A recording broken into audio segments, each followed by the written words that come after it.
Alright, mga bossing, another unboxing video na naman po tayo. Kung nakaraan ay nag-unboxing tayo ng spring clamp. So ngayon naman, iba na naman ang ating unbox.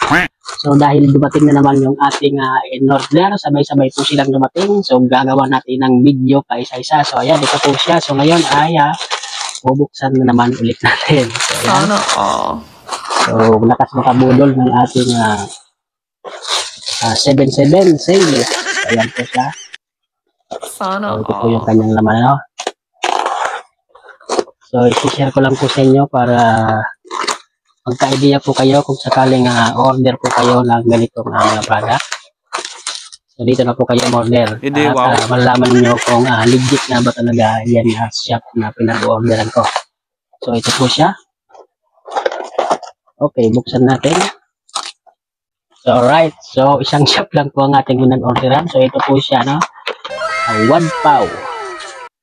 Yan, napakaganda po, Sana Ito naman ay corner clamp set. So, apat po siya. So, magagamit din natin ito sa ating mga woodworking. At, halimbawa ay, buksan natin.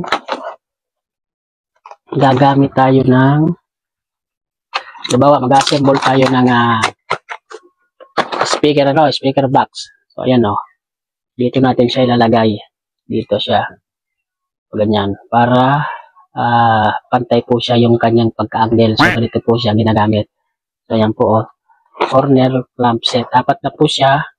So, nabili ko lang ito ng mura lang ito, guys. Mura lang ito. Wala pa itong 200 pesos. So, ayan, guys, So, sa mga gustong umorder ulit guys ng ganitong product, maglalagay dyan ako ng link sa yellow basket at sa comment section para doon na lang po kayo umorder. So, ayan guys. So, hanggang dito na lang ulit tayo. So, maraming salamat sa inyong panonood ulit. God bless.